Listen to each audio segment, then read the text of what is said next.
Olá e bem-vindos a mais uma entrevista da JETV. O nosso convidado de hoje é José António Vieira da Silva, ex-ministro do Trabalho e da Segurança Social. Obrigada por ter aceitado o nosso convite.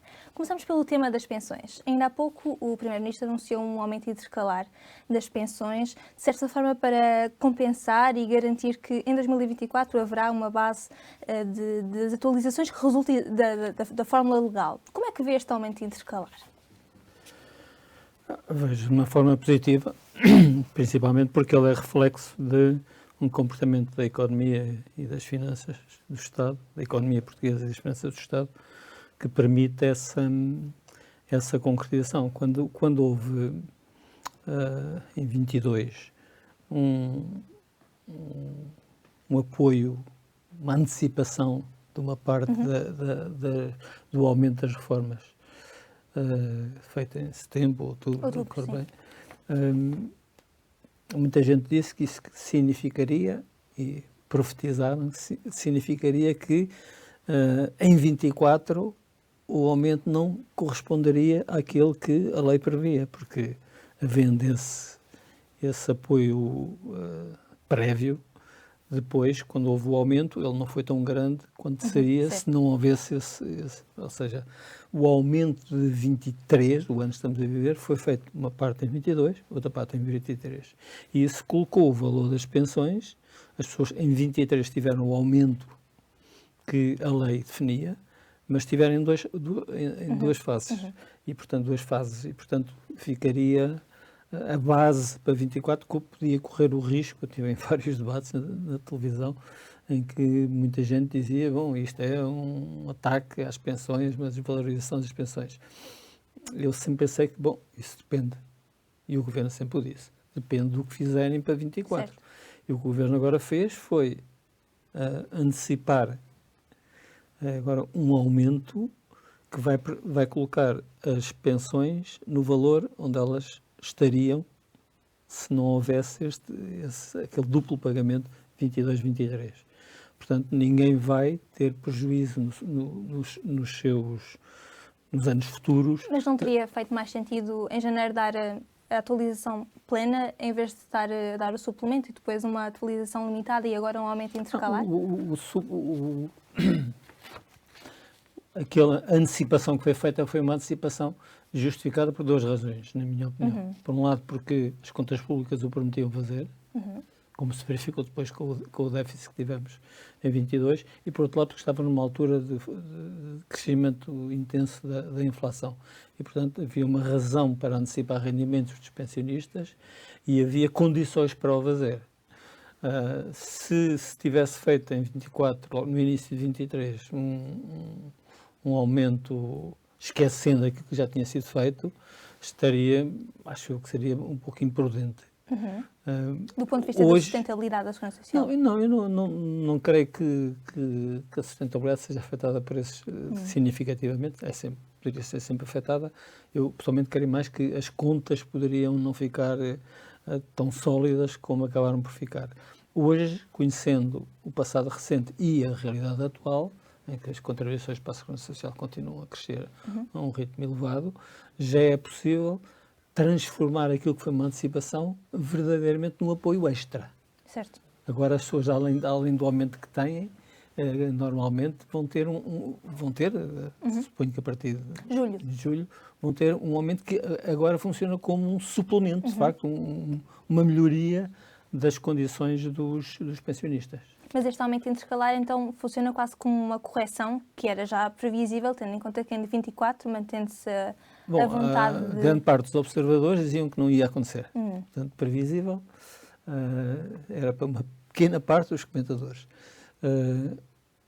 Eu achei, à medida que os números iam sendo conhecidos, que era possível fazer isto, que era possível compensar o valor da base, porque não estava em causa as pessoas terem tido um aumento. Tiveram um aumento maior, infelizmente para os outros portugueses, maior do que grande parte dos portugueses, porque foi um aumento, em muitos casos, um pouco acima da inflação, e, noutros casos, ao nível da inflação. Portanto, elas não tinham sido prejudicadas. Poderiam vir a ser, se o Governo não tomasse uma de várias medidas, e as que escolheu foi transformar aquele apoio, que tinha sido uma antecipação, num apoio definitivo. pensionistas vão ter mais este apoio, se eu percebi, e depois em 24 correrá normalmente com a forma de cálculo de atualização que o Governo, que está na lei e eventualmente, se alguém quiser alterá-la, se o Governo quiser alterá-la, a Assembleia da República, mas neste momento o que o Governo garantiu foi o cumprimento de uma possibilidade que o Governo desde logo disse para 23 vamos garantir, 24, mas 24 vai estar em causa. Não, 24 veremos. Bom, logo no início de 23 foi possível antecipar que era possível manter o crescimento das pensões ao nível que a lei previa, o que quer dizer basicamente estar um pouco acima da inflação para grande parte dos pensionistas, ou ao nível da inflação para os restantes. E isso, numa altura em que a inflação é elevada, é obviamente extremamente importante. Eu perguntava-lhe se não teria sido mais benéfico dar a atualização plena logo em janeiro, em vez de fazer estes 3 momentos, porque, por exemplo, os pensionistas da APRA disseram que se sentiram de alguma forma enganados, porque o suplemento, na altura, não tinha sido extraordinário, tinha sido apenas uma antecipação, e eles tinham entendido originalmente como algo extraordinário. Era exatamente, a minha pergunta ia exatamente nesse sentido. Não teria o Governo evitado essa desconfiança por parte dos pensionistas se tivesse avançado de uma vez com a atualização? Compete às associações representativas e a APRA tem quadros técnicos para avaliar essas questões, perceber o que é que está em causa. Nunca foi dito, que eu tenho ouvido, que aquele aumento não era uma antecipação. O que foi dito é que, repare, se me perguntam, tu tens a receber 500 euros, imaginemos. Sim. Preferes recebê-los já ou recebê-los daqui a 6 meses? Toda a gente diz que o valor não é o mesmo, especialmente num período inflacionista. Portanto, o facto de se ter antecipado esse pagamento teve também a vantagem dele vir mais cedo para o bolso das pessoas. E vindo mais cedo é mais. Porque 6 meses depois já teria sido comido uma parte pela inflação. Portanto, não houve, neste caso, nenhum prejuízo para os pensionistas em função da aplicação da fórmula. E agora houve um benefício.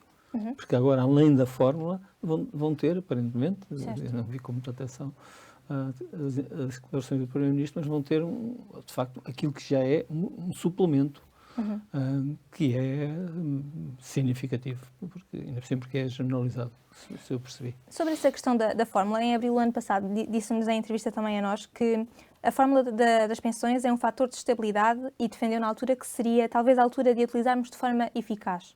Ainda é dessa a opinião, que a fórmula das pensões é algo a valorizar? Sobre isso não tenho nenhuma dúvida. Aliás, apesar da fórmula das pensões ter sido aprovada apenas por um partido político, se me recordo, o Partido Socialista, hoje ouvimos todos os partidos quase rasgarem as vestes em defesa da fórmula, mesmo quando não aplicaram quando foi no governo, mas isso seria outra conversa. A existência de uma fórmula foi a primeira vez que ela existiu. Tirou as pensões de um campo de intervenção discricionária dos governos. Os governos não tinham nenhuma regra que se tinham que estar sujeitos. E se nós olharmos, e eu fiz esse trabalho, se olharmos para o histórico, vamos verificar que em quase todos os anos os aumentos discricionários que o governo cedia ficavam claramente abaixo da inflação. Ou seja, às vezes não ficavam para as pensões mínimas, outras vezes ficava mais ou menos equilibrado, mas em geral houve uma desvalorização das pensões até à aprovação da fórmula. A fórmula garante o quê? Garante que a generalidade dos pensionistas não perde quando a economia está menos dinâmica e ganha quando a economia está dinâmica. Mas é fundamentalmente um elemento de previsibilidade. Se a fórmula pode ser melhorada, claro que sim. Eu, pessoalmente, não aconselhava que se fizesse isso numa altura de turbulência tão grande. Portanto, neste momento, em 2024, digamos, não aconselharia uma mudança da fórmula? Ela aparentemente já não terá efeito em 2024. Certo. Depende sempre como é que se concorda ou não com a generalidade dos países, as fórmulas, alguns não têm uma fórmula, mas há vários modelos. Há países que, um pouco como se estava a dizer agora, que têm 2 momentos ao longo do ano de atualização.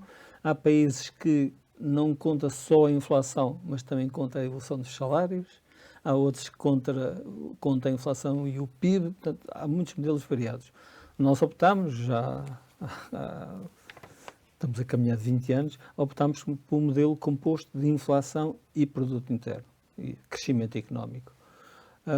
E optámos por uma média de 2 anos.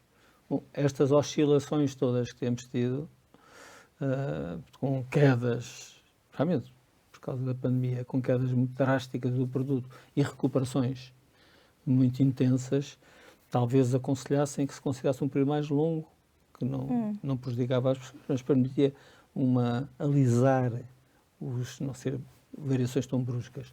Agora, eu pessoalmente acho que períodos de instabilidade, da inflação, do crescimento económico, de grande incerteza, não são conselheiros de mudanças estruturais, porque elas irão ser muito marcadas pela realidade do momento, enquanto algo como a atualização das pensões deve ser pensada no longo prazo. Deve ser pensada.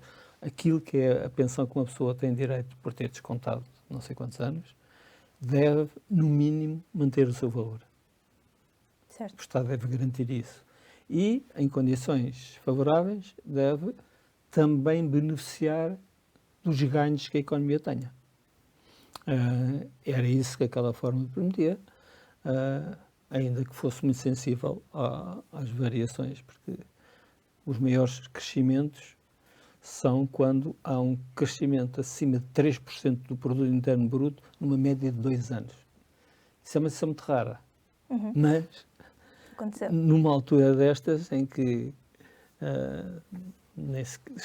o nosso crescimento económico, em boa parte, é a recuperação da recessão que tivemos, faz com que em 23, em 24, muito provavelmente nos situemos acima dos 3%, portanto, no patamar mais alto da atualização, certo, e com uma inflação ainda elevada. Portanto, sobre essa questão da inflação, ainda hoje o Governo reviu em alta a previsão e estima agora que chega aos 5,1 este ano. Eu sei que a inflação que conta para as pensões não é a inflação geral, mas queria perguntar-lhe... É muito parecido. Em 24, o que é que aconselharia? Que a fórmula se mantivesse suspensa de alguma forma, tendo em conta que diz que não seria adequado revê-la para já? Ou aplicar a fórmula como está e... Não tenho nenhuma responsabilidade, portanto, posso emitir, são opiniões pessoais. Eu acho que há muitas prioridades na ação governativa na área social. Não me dedicaria a mudar uma fórmula sob o risco dessas mudanças não serem suficientemente consistentes face à instabilidade. Portanto, iria gerir a situação sem pôr em causa a fórmula e trabalhando com mais tempo para uma eventual revisão, que aliás a própria lei previa que ela fosse revista. O que não quer dizer que o Governo não faça o que fez agora, que é garantir que os aumentos são os aumentos equivalentes à aplicação integral da forma. Mas são duas coisas diferentes. Uma coisa é garantir esse compromisso que está implícito na forma, outra coisa é que a forma possa, nos seus parâmetros, imaginemos. Eu, teoricamente, e reforço, teoricamente sou favorável a que se evolua, como bons países já têm, para uma combinação de inflação mais produto e ganhos salariais. Porque isso permite o quê? Se os salários crescerem, quando os salários crescem acima do PIB, e há situações em que o fazem, eles vão ajudar as pensões. E, portanto, é uma forma direta de traduzir o maior bem-estar da economia e da sociedade também para os pensionistas. Mas isto, estou a falar do ponto de vista teórico e numa lógica de médio prazo. Sinceramente, eu não me poria fazer cálculos desses agora. Portanto, o trabalho do comitê que está a analisar a segurança social e também a analisar esta fórmula pode ser de alguma forma extemporâneo, tendo em conta a crise que se vive neste momento? Depende do trabalho que eu esteja a fazer, não conheço em pormenor. Certo. E mais uma pergunta sobre a fórmula e depois passamos a outro tema. Como é que viu a suspensão logo em janeiro e agora todas estas mudanças? De alguma forma foi desvirtuada? Não, porque não creio, porque o Governo antecipou pagamentos, garantiu o cumprimento da fórmula e agora vem não apenas garantir, como acrescer os rendimentos dos pensionistas. Eu, pessoalmente, talvez tivesse feito algumas coisas de forma ligeiramente diferente, mas... Porquê que seria feito de forma Não, diferente? não tenho responsabilidades governativas, né? É sempre muito mais fácil estar da bancada a dizer como é que... O que eu digo é que o governo revelou prudência. E isso é uma qualidade, porque numa instabilidade tão grande como uma guerra, como a inflação, que ninguém sabia, como é que, ainda agora não sabe Certo. como é que vai concluir, era aconselhável prudência. Mas revelou também uma firmeza de compromisso com uma componente que já faz parte da estrutura da Segurança Social. Repare, durante vários anos, durante todo o período de Troika, não houve nunca atualização das pensões. Houve a atualização apenas das mínimas das mínimas. Dizem, a situação era muito crítica. Está bem, mas a inflação era muito mais baixa. Portanto, houve uma opção política de não fazer a atualização. Agora, a situação, do ponto de vista estrutural da economia portuguesa e do ponto de vista das finanças públicas, é mais favorável. Mas, do ponto de vista de enquadramento, talvez nunca tenhamos vivido, desde há muitos anos, desde há décadas, um momento tão complexo e tão crítico como o da acumulação de uma pandemia. Ninguém sabia como é que resposta... As últimas pandemias não havia sistemas de proteção social. Portanto, basta dizer isto, é a primeira vez que um sistema de proteção social maduro, não, o nosso e outros, enfrentaram uma situação de pandémica que paralisou, congelou uma grande parte da economia. E a seguir a isso, já traz de per si um impacto inflacionista e cai a guerra e a crise energética. Portanto, e infelizmente não podemos dizer que... Podemos dizer que a economia europeia, particularmente a portuguesa, resistiu muito razoavelmente, para não dizer bem, a estas crises, não deixando de sofrer os seus impactos. Como é óbvio, isso é impossível. É impossível. Vivemos numa sociedade aberta, numa economia integrada, já não comandamos, se é que alguma vez o fizemos, as variáveis macroeconómicas que influenciam a vida das pessoas. Mas, apesar de tudo isso, apesar desta abertura, nós conseguimos recuperar muito rapidamente os indicadores de emprego. Os indicadores do rendimento do trabalho estão a crescer de forma positiva. Os dados que hoje vi apresentados pelo Governo mostram que tem havido um crescimento real dos salários, que é muito promissor. Sem eles não podia haver estas políticas sobre as pensões. E, portanto, apesar de tudo, nós, apesar da dureza da crise e da incerteza, há muita gente que diz, estamos a navegar com a costa à vista. Bom, em tempestade, quem é que vai para o mar alto? Certo. É na tempestade que se tem que ter a costa à vista. E para perceber que quando é que mais facilmente fazemos correção do Mais rumo. vale ser por dentro do que depois dar um passo atrás, é isso? Sim. Desde que a prudência não nos faça esquecer a ambição.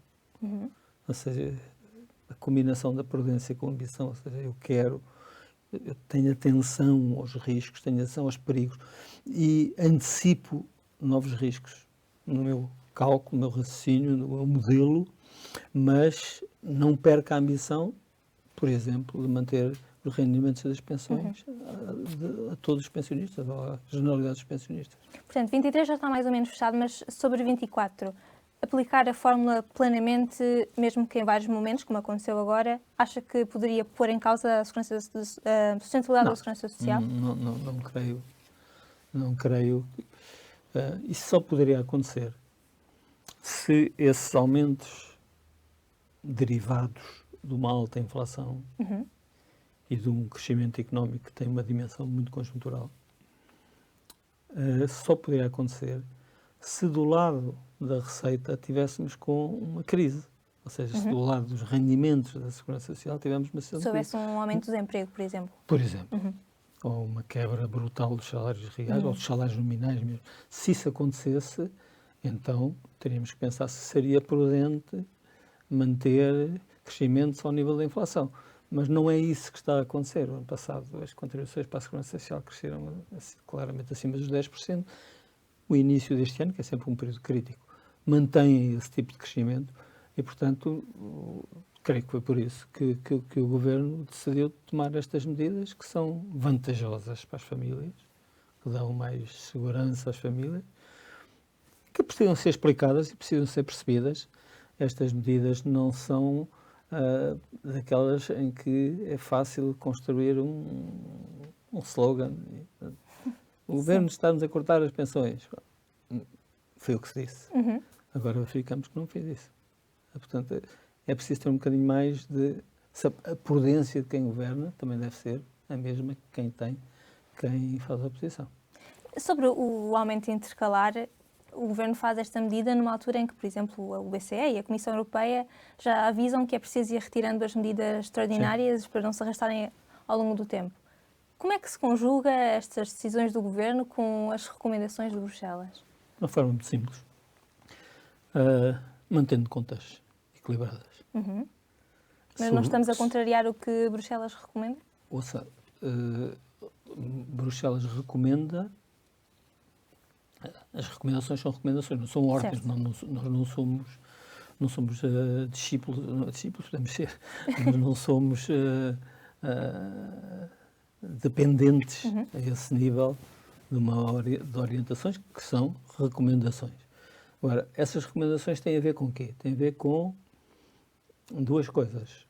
O impacto inflacionista que podem ter e com o risco de desequilíbrio das contas públicas. E, portanto, pressão nos mercados e por aí fora. Ora, estes aumentos, podendo ter alguma componente inflacionista, ela é marginal, porque os fatores que influenciam a inflação não são fatores que têm a ver com a realidade interna, mas sim com fatores externos. E, por outro lado, porque o Governo apresenta estas medidas com uma previsão de déficit igual ao deste ano, de 0,4, que é um déficit muito longe dos limites de Maastricht e da União Económica e Monetária.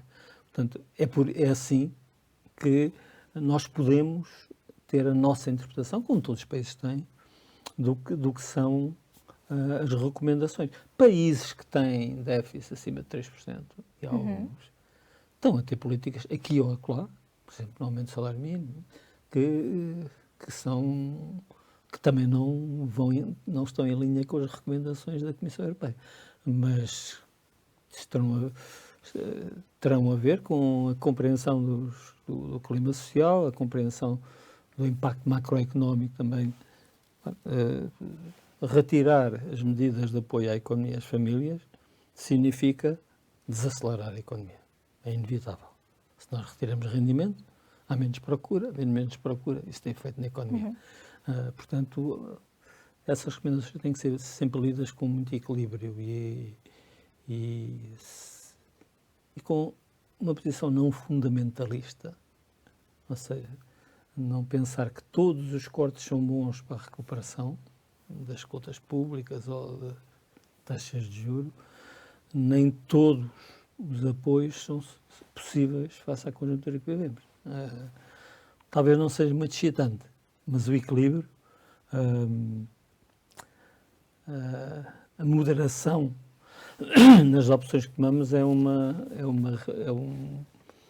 qualidade inestimável em momentos tão críticos como este. Sobre a Segurança Social ainda, como referimos há pouco, há um comitê que está a analisar a sustentabilidade.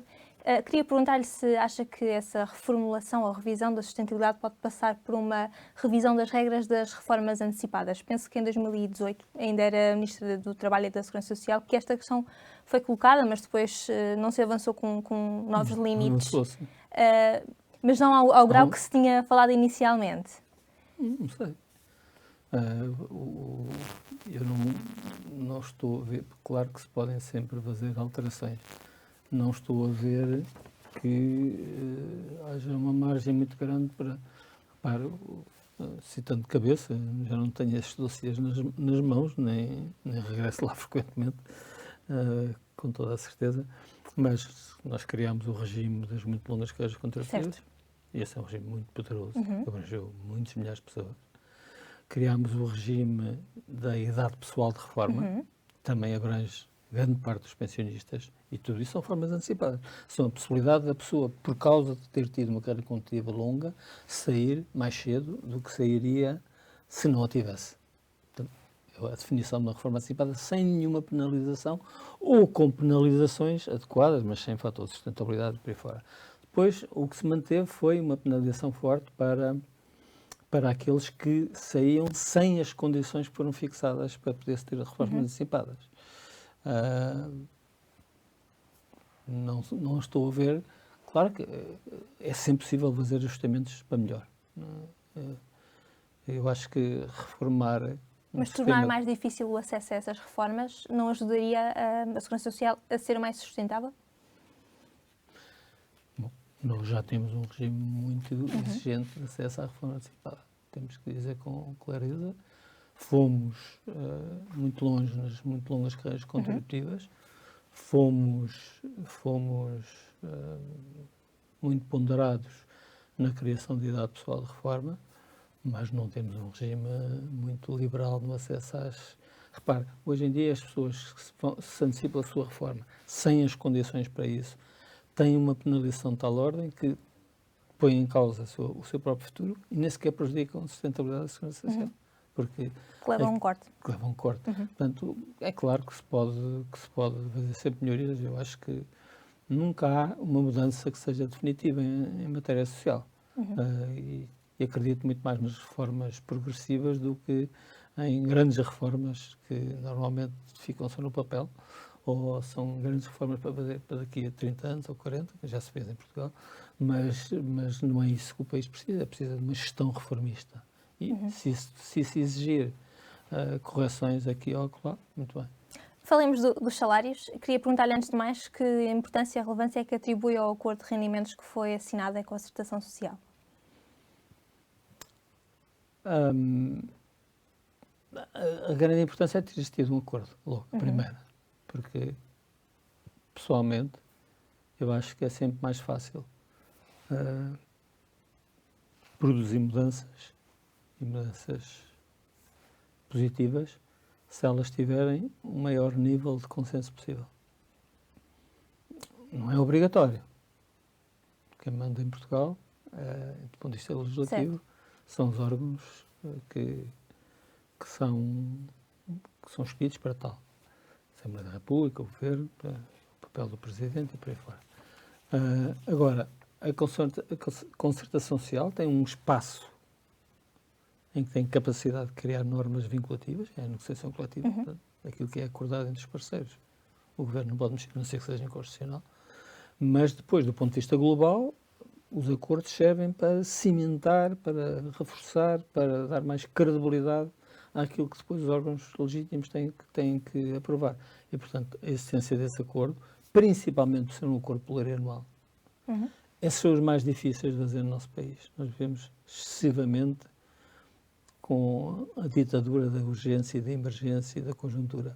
E poucas vezes temos capacidade para fazer um acordo para vários anos. Lembre-se do caso do salário mínimo. Nós temos salário mínimo desde 75 ou 76 e até 2006, portanto tinha passado 40 anos em democracia, nunca houve um acordo. Quem decidia o salário mínimo era o governo. Os sindicatos diziam uma coisa, os patrões diziam outra. O governo escolhia. Em 2006 fez-se um acordo plurianual, que depois teve que ser revisto em função da crise económica que tanto surgiu. Mas a existência desse acordo plurianual veio trazer um maior consenso sobre a existência do salário mínimo. Portanto, deixámos de ouvir aquelas vozes que diziam, ainda falam alguns, mas são muito minoritários, que melhor é não haver salário mínimo. À escala global, essas vozes estão a perder importância e em Portugal não há nenhum parceiro social que o defenda. Todos reconhecem a importância, podem discordar dos valores. Mas, portanto, e isso foi muito impulsionado por haver um acordo plurianual. Portanto, consolidou essa ideia. Vamos discutir como é que é este ano. Não vamos discutir se há ou não há. Vamos discutir como é que é. E isso essa dimensão trouxe essa dimensão plurianual trouxe um incremento à credibilidade dos acordos. Agora, não garante nada.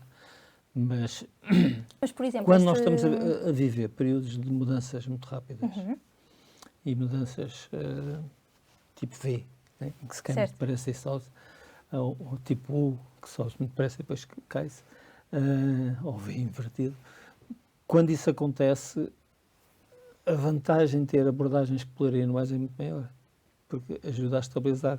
Eu quero compensar completamente os acréscimos inflacionistas, mas sei, ou posso saber, que não é possível fazê-lo com uma só medida ou uma só... Então faz de forma gradual. Então, de forma gradual, é mais sustentável e, como você disse há pouco, corre-se muito menos o risco de lançar uma coisa, depois voltar para trás e tê-la congelada, como vivemos em algumas áreas da nossa vida. Aliás, sobre isto, o acordo prevê o salário mínimo a chegar aos 900 até o final da legislatura, aos 900 euros.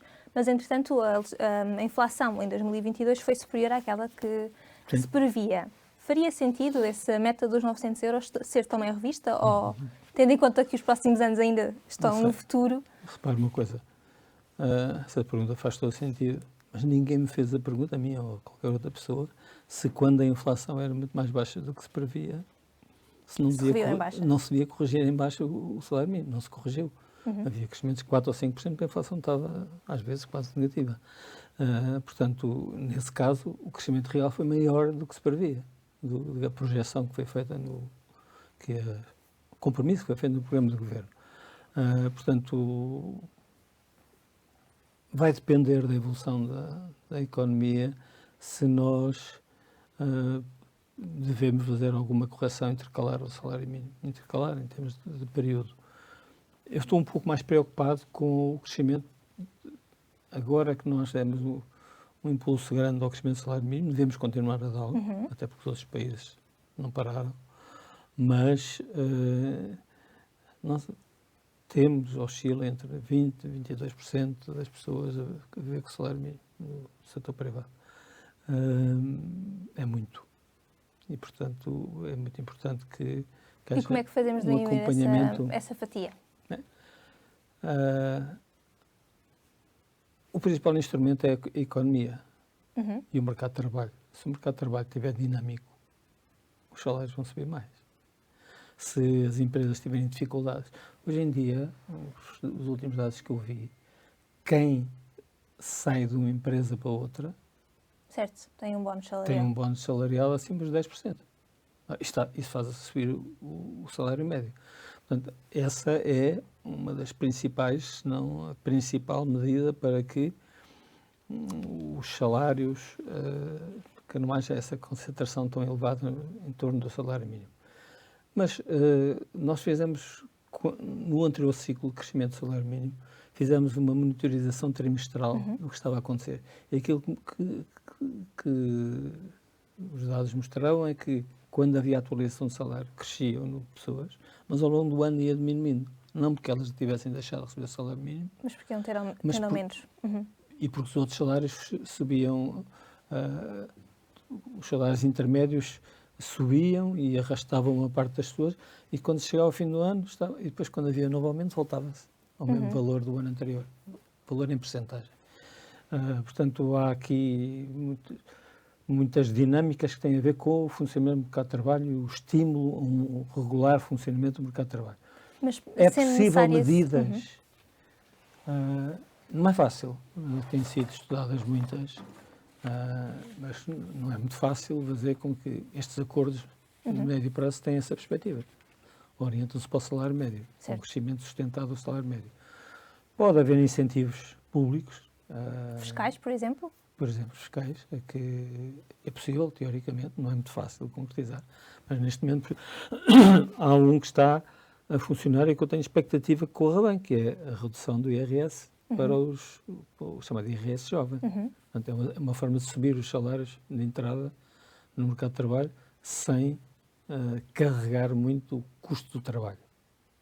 Perguntava-lhe fiscais porque há poucos dias soube que a carga fiscal em 2022 atingiu máximos de 95.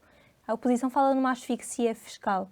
Tendo em conta que é preciso esse dinamismo no mercado de trabalho, não faria sentido rever IRS e talvez também IRC? Essas revisões têm sido feitas. De forma mais profunda? De forma progressiva. A última reforma do IRS que eu me lembro que não foi assim progressiva foi o célebre brutal aumento de impostos, acho que foi esta palavra que o Ministro das Finanças então utilizou. Aí é que se fez um crescimento brutal do IRS. Depois tem-se vindo a corrigir isso de forma progressiva. O crescimento nós aqui começamos a entrar numa linguagem um bocadinho técnica, mas o crescimento da massa da carga fiscal tem que ser lido com muito cuidado, porque uma coisa é crescer a receita fiscal toda, porque a economia está a crescer. Outra coisa é haver um aumento das taxas que cada um de nós paga. E ao nível do IRS, do IRC, do IVA, não tem havido esses aumentos. Das contribuições para a Segurança Social são as mesmas há 30 anos. Mesmo assim, a receita cresce. Porquê? Imagine que você está numa empresa, que essa empresa não tem lucros.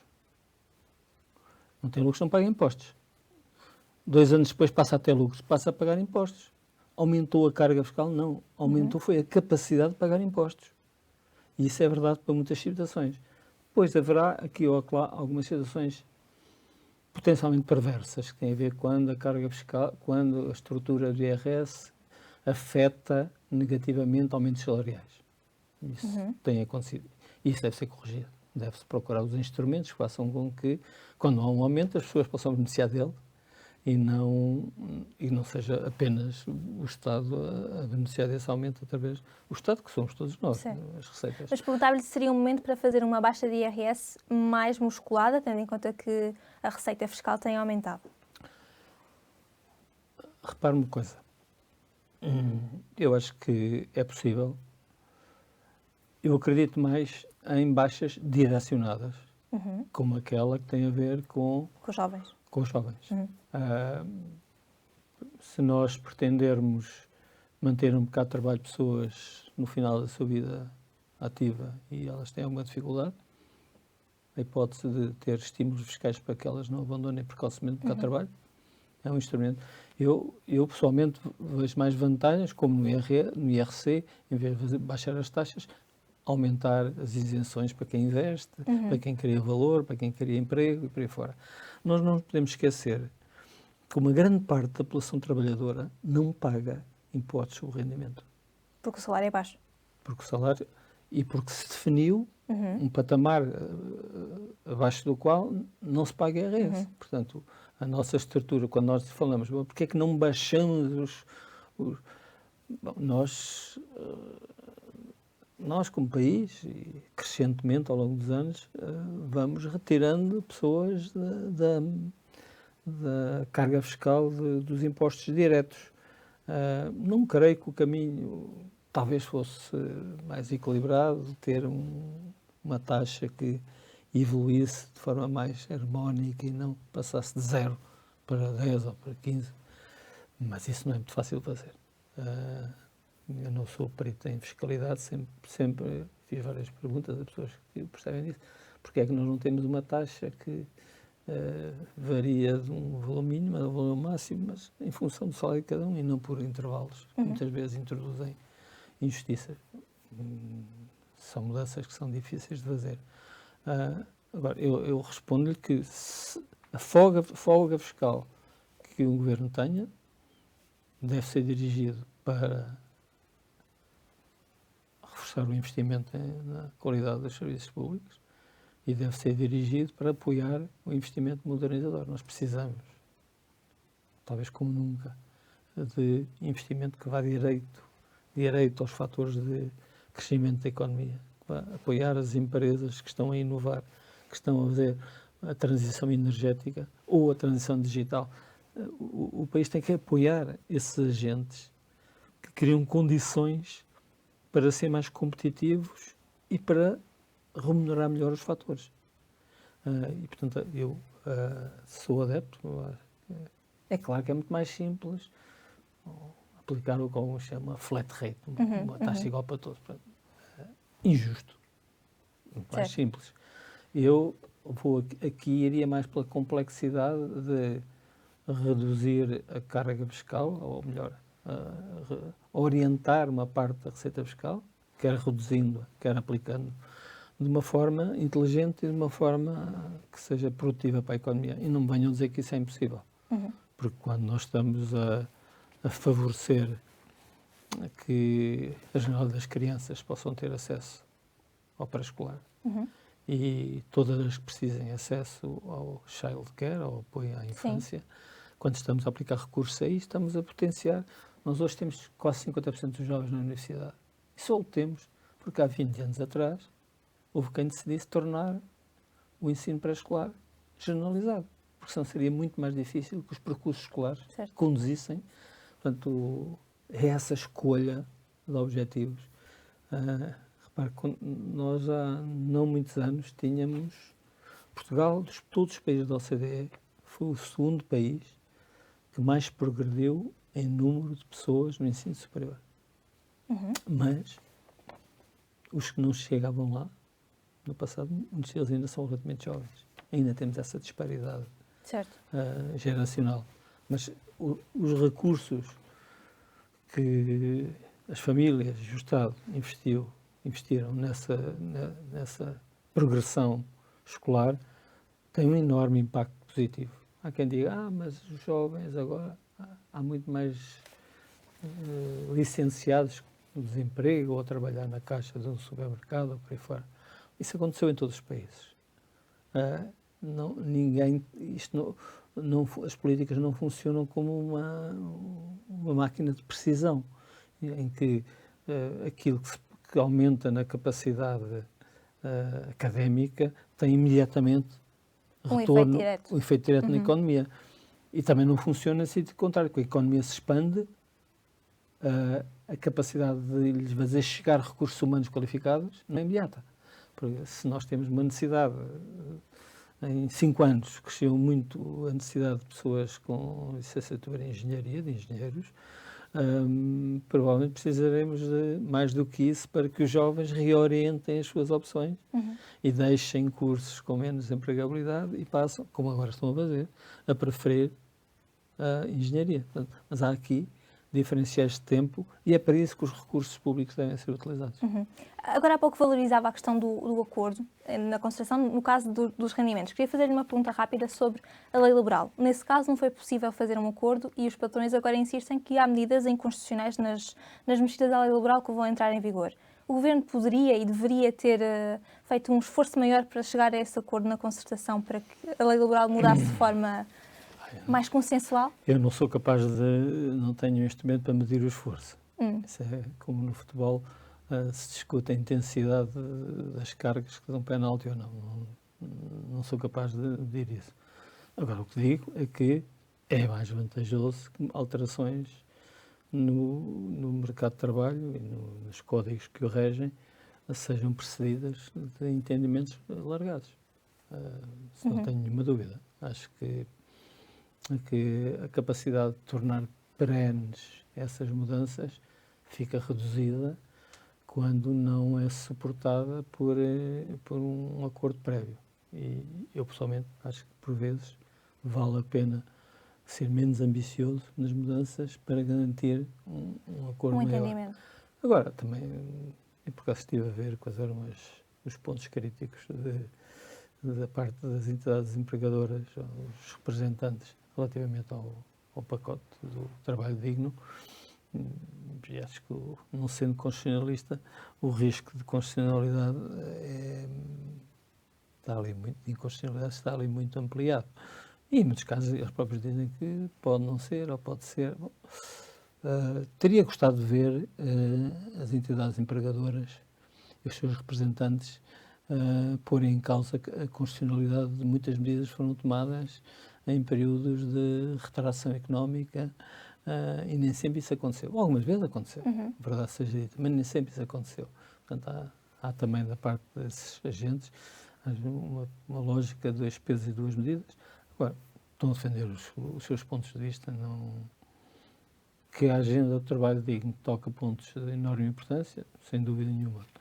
Que poderiam ter outras abordagens, também é possível.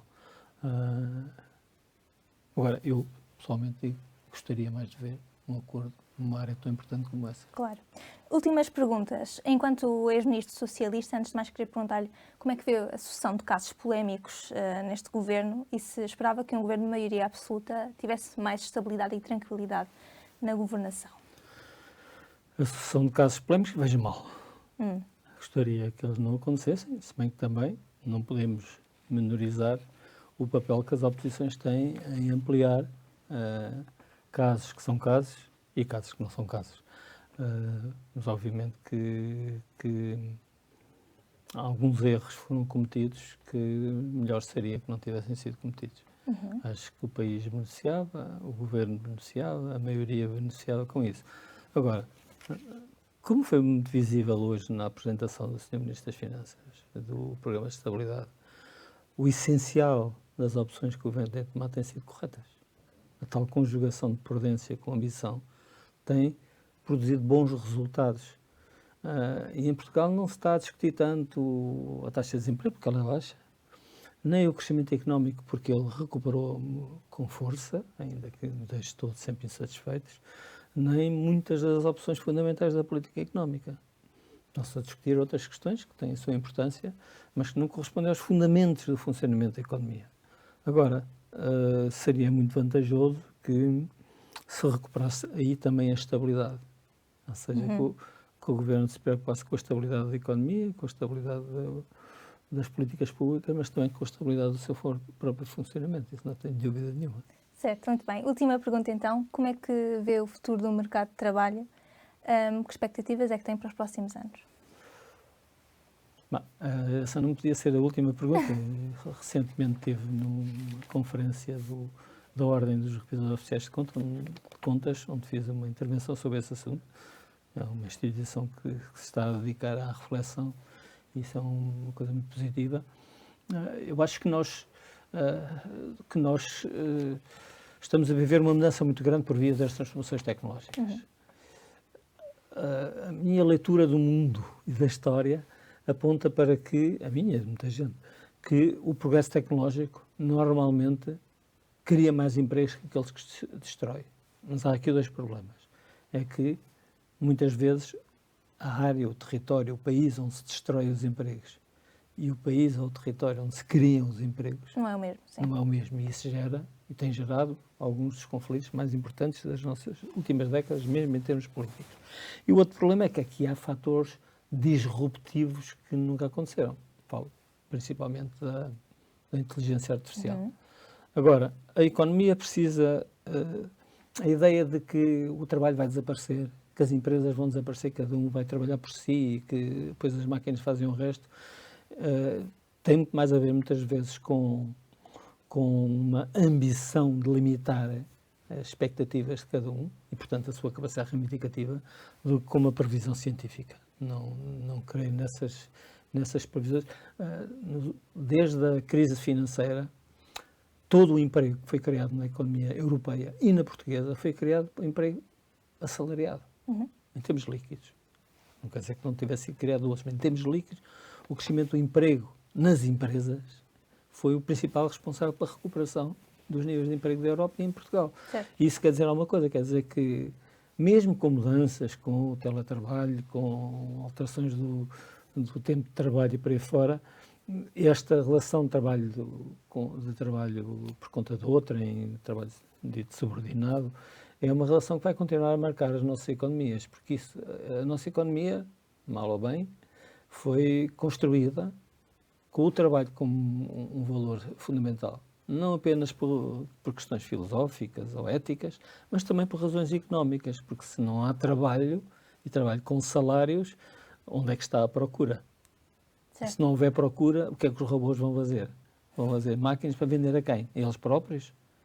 Mas eles não têm poder de compra. Portanto, a presença das mulheres e dos homens nos mercados de trabalho é a melhor forma de garantir sociedades com capacidade de se modernizarem e com capacidade de serem coesas e justas. E